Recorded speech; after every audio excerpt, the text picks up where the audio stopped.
Bloomberg Audio Studios. Podcasts, radio, news. You're listening to Bloomberg Businessweek with Massar and Tim Stenovec on Bloomberg Radio.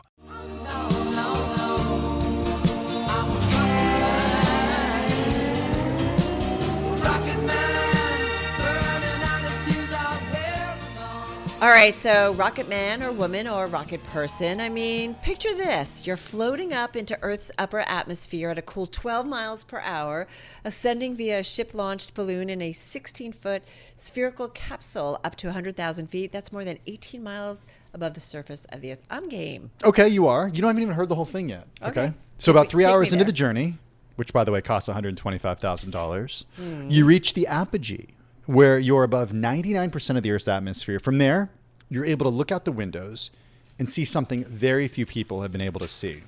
Large portions of land and sea, the rimmed curvature of the Earth, and of course, stars.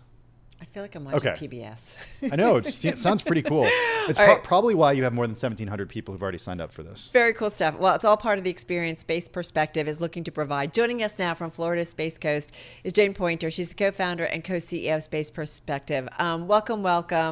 Tell us a little bit more about what you are doing and how you got to this point. Well, hello. Yeah, so we are wanting to take as many people as possible to space. And you were saying in your intro how few people have been. So only 650 people have ever been to space in the entire history of humanity, which is kind of crazy to think about. And that includes people like Jeff Bezos who've gone via Blue Origin. Or Neil Armstrong? Yeah. Yeah, people who've walked on the that moon. includes everybody. Yeah. So everybody. do you consider a tiny number of people. Do you consider 100,000 feet above Earth space? Oh, yeah, actually. So, I mean, look, it's an interesting question. There really is no universal definition of space, actually. And we, as you said, we are above 99% of the atmosphere. That last 1% stretches way past the International Space Station. So in essence, it's a space environment. It's a vacuum outside the enormous windows we fly to space. And then we're also regulated by the FAA's Office of Commercial Space Transportation as a spacecraft. So yeah, we're definitely in space. Well, you could say we're at the edge of space. But what would you say to critics who say, okay, we actually think, and like, again, there's no universal definition of it, but critics might say, okay, we think it's 100 kilometers above Earth. We think it's 330,000 feet, 62 miles.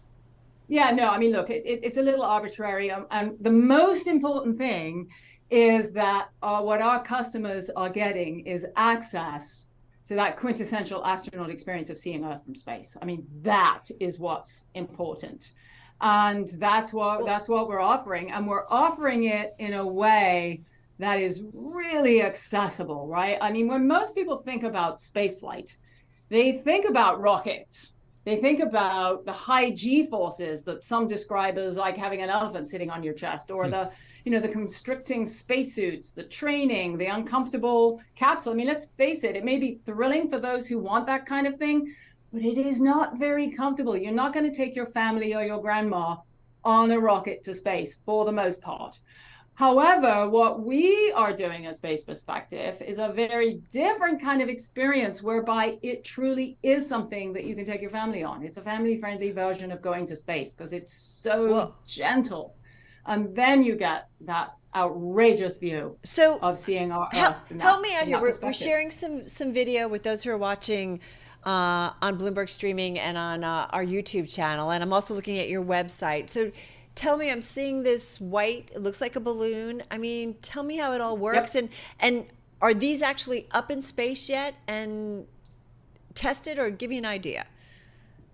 Yeah, so yes, what you're seeing there is a space balloon at the top, and then beneath it is a pressurized capsule. So if you can get on a commercial airplane, then you can get on Spaceship Neptune. That is the idea of the design.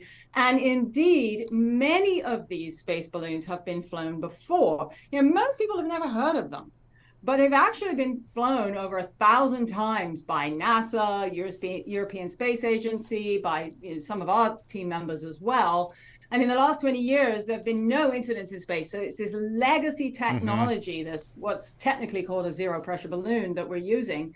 And actually, my co-founder and I have taken people higher than we're going. We've carried capsules larger and heavier than Spaceship Neptune. So we've really done every aspect of this before. And we did an initial test flight a couple of years ago. And now we're getting into a full-on series of uncrewed test flights with our test capsule Excelsior that is exactly the same as the one that we're all going to be flying to space on. How does it get into space?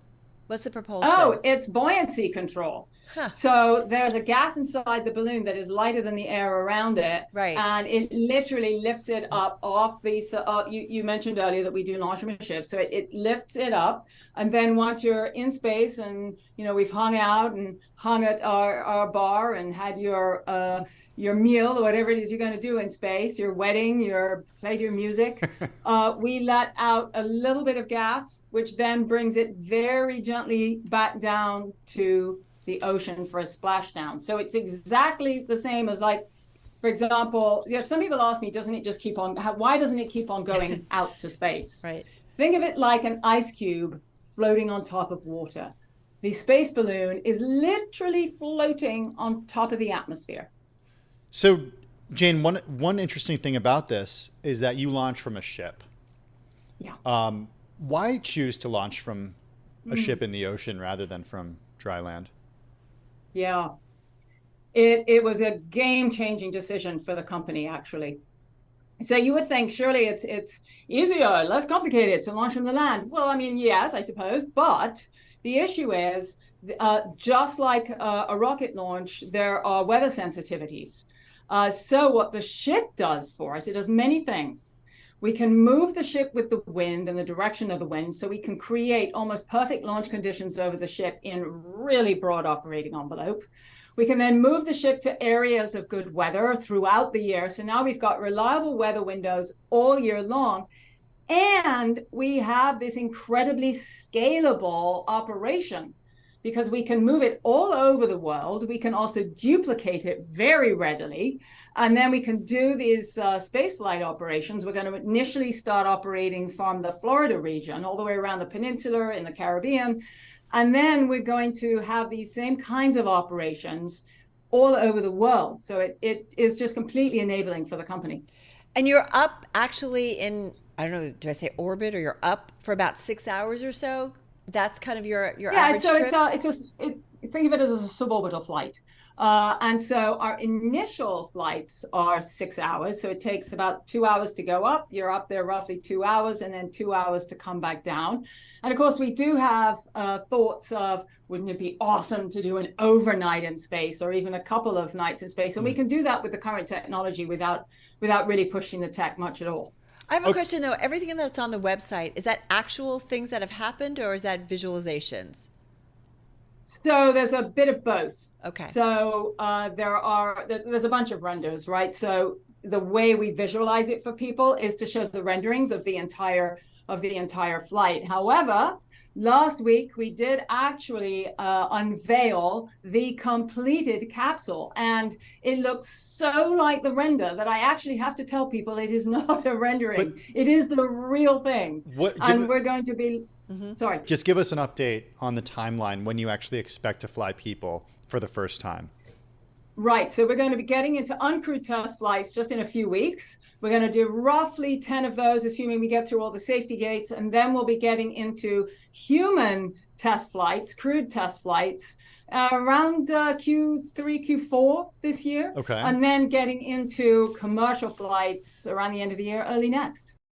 I want to bring back Jane Poynter, the co-founder and co-CEO of the space balloon company, Space Perspective. Jane, good to have you with us. Thanks for sticking around. We left our interview with you talking about Felix Baumgartner's 2012 history-making jump. And I think we should note that you were involved in the jump that then broke Felix Baumgartner's record a few years later. Talk a little bit about your involvement in that. Well, I'm so happy you brought that up because, yes, indeed. So whilst Felix and the Red Bull team were working away on the Stratos record, we were watching closely, and we were going to take the then Google executive Alan Eustace up to break his record. And we learned a lot from them. Certainly one of the things if you saw that jump that Felix made, I mean, it was kind of breathtaking. I was one of the 10 million people watching it was live. too. Oh, yeah. I mean, and every moment it was like, oh, my heart was beating because, I mean, let's face it, you're about to jump out of a capsule. You're going to hurtle down from space. You're going to break the speed of sound before you open your parachute. Well, what he had elected to do was not use a drogue chute, which is a chute that stabilizes you, because the guy before that, Colonel Joe Kittinger, who had done it, had used a drogue chute. It would have stabilized him, except that because it's on a rope as he came out of his capsule, it wrapped around his neck and almost killed him. He woke up just before he hit the ground and was able to save himself. So Joe was like, Felix was like, no, we're not doing that. So he didn't use one. So then he jumps out and spins wildly. And bear in mind, he is a world-class skydiver. So he couldn't control himself. We were like, oh no, we don't want any of that. So our team did an incredible job of making sure that Alan was going to come back to his family, and really came up with some very innovative ways to stabilize him as he was coming down, and putting all kinds of safety measures in place so that when he did go up to 136,000 feet in a spacesuit that our team designed and built, and it was the first new spacesuit designed, built, and operated in America in 40 years, which was amazing. So when he did eventually go up, we released him from 136,000 feet. He free fell for almost 5 minutes. He broke the speed of sound. The troposphere then slowed him down enough to where he could open his parachute at 12,000 feet and come in for a safe landing. And I have to say, I was thrilled when we had finished that project, because it was done, we had succeeded, and we weren't going to have to do it again. Well, it's kind of fascinating to hear this. I want to ask you a little bit about your history. You've been in this world and doing interesting things for some time, but I want to take you back to, you were actually involved with Worldview, right? A former CEO. So another company in the space that is using balloons to shoot people high above the atmosphere, if you will. In December of 2017, they actually had a hydrogen-filled balloon that exploded at one of their facilities. And so I'm just curious, and I know things have been looked into and so on and so forth, but I guess the use of hydrogen, which you guys are using, correct, today, yes. What are the risks in what you are doing? Nothing is ever risk-free. So let me say several things. That accident, or I guess the incident, let's call it that occurred with that balloon, it was being used in a way that would not normally being used. And I don't want to take the time to go into all the technical details, but there was a lot of work done to really understand what happened there. And it's not anything that would be able to happen in the future, because we're just not using the balloon in that way in the future. And of course, everybody thinks of the Hindenburg. I mean, let's just talk about the real tragedy in the elephant in the room, right? Well, the Hindenburg was 85 years ago, and it was an airship that was designed for helium, not for hydrogen. And that is really important, because hydrogen is only flammable if it is in the presence of oxygen. And the way that particular airship was designed, the way all the airships are typically designed, is you have a ballonet in the center of the airship that's filled with the gas. In this case, it was hydrogen. And then you have an air gap, and then you have the outer skin. Well, the air gap, everything tends to leak, particularly then, because it wasn't designed for hydrogen, leaked hydrogen into that air gap. So now you've got this incredibly flammable mixture of hydrogen and air trapped inside this airship. Then the skin of the airship was painted in a daub that frankly was a fire starter. So when it was ignited by a spark from the pole that it was sitting on, that ignited the skin, which then ignited the flammable gas. Okay, so that obviously would never happen if it was actually designed for hydrogen. So now let's talk about how they are designed. So since the 1700s, balloons have been used, thousands of balloons have been used since the 1700s all over the world. And there isn't a single recorded incident of an accident attributed to the hydrogen. And that's simply because the hydrogen is inside the balloon. And if there's any leakage, it just goes out the top and goes straight up. There's nowhere for it to go that can get trapped. And so, for us, it's a very, if you know how to handle it, and people all over the world use it, it's a very safe way to go. It's actually a better lift gas than helium, which is in that's the other lift gas. And that is in such short supply now that even NOAA uses hydrogen in all of their weather balloons now. Interesting. So what would you say now is because you're, again, as Carol mentioned, you're not the only company doing this, even though you're no longer involved in Worldview. Worldview is still working on this type of... Actually, they're not. So that's super interesting you say that. So I just happened to see that they're really a remote sensing and remote communication. So they're done with their space tourism operation? I don't want to talk for them. Okay. What I will say is I saw a press release where they just raised some money, which was awesome. Congratulations to them. The money that they raised did not say anything about them doing space tourism. Well, we'll have to catch up with them again because we've had them on the program before in previous years, and they talked about that. What about Zafalto? Just in the last 40 seconds that we have, because there are other companies doing this. So look, yay. This is a huge market, right? So. This is a supply constrained market. It is not a demand constrained market. So this can handle a number of entrants into this market. And in many ways, we're at that stage, the early stage of this industry, where all entrants into this market actually help elevate and grow the market. So that's good for us. All right. So end of the year, people will start going up. Just real quickly. End of the year, yes or no? Yeah, around the end of the year, early next. Exactly. All right. Cool stuff. Come back and talk with us some more. This is really cool stuff. Jane Poynter, co-founder and co-CEO of Space Perspective, joining us on this Friday. You are listening and watching Bloomberg Businessweek. Carol Massar, Tim Stenovec. This is Bloomberg Radio.